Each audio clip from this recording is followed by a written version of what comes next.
There is power in being an individual. You know, right now in our society, they're trying to push this collective mindset that we all have to move in one same mundane direction. And I don't think that's the case at all. You came down here to have a very individual journey. And your journey will intersect and interact with others along the way. But you came down here to have your own journey. I just got done reading the final book, the seventh book in the Harry Potter series, or rereading it. I was a person that when the midnight releases were happening for Harry Potter, I was there. I was usually one of the older kids there, but I was going to be there so I could get that book and have that experience and devour it. Because I've seen some of the movies. I think I've watched pieces of all of them, but to me, the movies are all trash compared to the book. Like the images that I have in my head of Hogwarts, of Harry Potter and his friends, and the tales and the adventures that they go on, is so much more vivid than what anything that can be shown to me in the movie theater. And that's a very individual thing. Like the experience that I have with the book is going to be completely different from somebody else's, because they're going to read it and see something else in their head. Now there are general descriptions that you're going to get. Harry Potter having untidy hair, the lightning bolt shaped scar on his forehead, but how that looks is going to vary from individual to individual, and that's the beauty of it. Same words written down in every book, but we're all seeing something different. Keep that in mind. There's a reason for that, for us having these varied experiences. And it's great to have first-hand experience of things. I think that's something else that we could learn from these books. It's a first-hand experience type of thing. You're making yourself open to have all these different experiences inside of your mind. You're expanding your consciousness. You're exercising your imagination every time you pick up a book or a novel to read and you get lost in the story. I'm working on a book, Free Your Mind to Have Peace of Mind. And one of the steps in there, one of the techniques I'm going to explain, is using meditation and visualization to help you have that peace of mind. And one of the things that you can do, very simple thing you can do, is just to pick up a book, find a story, and read it. See how it makes you feel. See if you can get lost in that story, how vividly you can make those images come to life. Because there's a very big difference between reading about sex and then having sex, right? So like you can read about sex, but if you've never done it before, these are just, concepts that, you have an abstract thought of. Okay, people try to describe it to you. They'll say things where like, it's warm, it's wet, it feels good when you're inside of it. But until you actually go and have sex for yourself, you're never going to know. It's the same thing with these stories. Until you go and read these stories for yourself and have these experiences, you're not going to know. And here's the thing, nobody else can do it for you. Nobody can go out there and have sex for you. You got to do it for yourself. And I had my coworker laughing today. I was like, yo, watching the Harry Potter movies, it's like having sex with 2 condoms on. And reading the book is going raw dog. Oh, this is what it's supposed to be. This is what it feels like. But look, get out there and have your own experiences. You don't have to rely on somebody else. I really feel like books, the stories that you get lost in, can help give you the confidence to want to go out there and experience your own things. You got to be able to stand aside from the group and do your own thing. Because right now it's not really too popular to be a reader. Most of the things that we look at or the media that we consume is like a visual, digital type thing, like old-fashioned, reading out of a book, having that kind of experience. That's simply not like the it thing to do anymore. When I think it should be.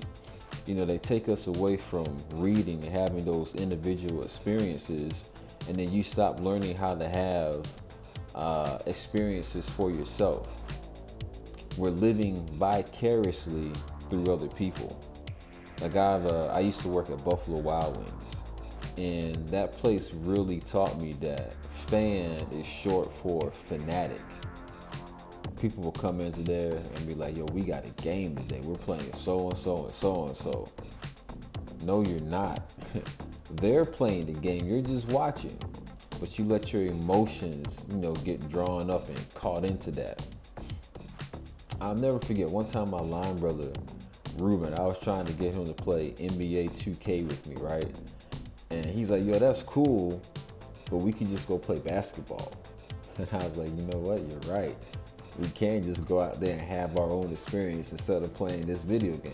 Now, while the video game is fun, you have a much greater appreciation for the game of basketball when you're actually going out there and doing it yourself. Instead of, watching someone else do it or simulating it on a video game. Go out and live on your own. Have your own experiences. Make up your own mind. That whole group think, that we idea, that's not the window, man. Now it's not the time for that at all. Ain't no more we. It's you, and what are you going to do? What are you going to do? For myself, what I've been doing is trying new things, getting out there. Took a leap of faith and moved down here to Florida. That was new. I've never lived in Florida before, but I have had some very good times down here. When I was a student at Albany State, I came to Miami 1 year for spring break, and then I went the next 3 years in a row. I was like, I think I'm having a ball. Miami was a very good time. But still, even back then, I never pictured myself living in Florida. But, I was motivated to try something new, to have a new experience, and I'm so glad that I did. Now, you may be wondering, what's this that I have on? This is part of my Halloween costume that I still have. Now, how odd is it that we get these Halloween costumes and we only wear it once? But I thought this is actually like a cape. I thought this cape was pretty dope. So sometimes I'll throw this shit on around the house. And I thought it was fitting, especially since I was reading Harry Potter. It's pretty cool. Another thing that stuck out to me about Harry Potter, when I first discovered it, I was in middle school. So was Harry. That's how he was starting out. So it was almost like our storylines was lining up. The last book came out the year after I graduated from high school.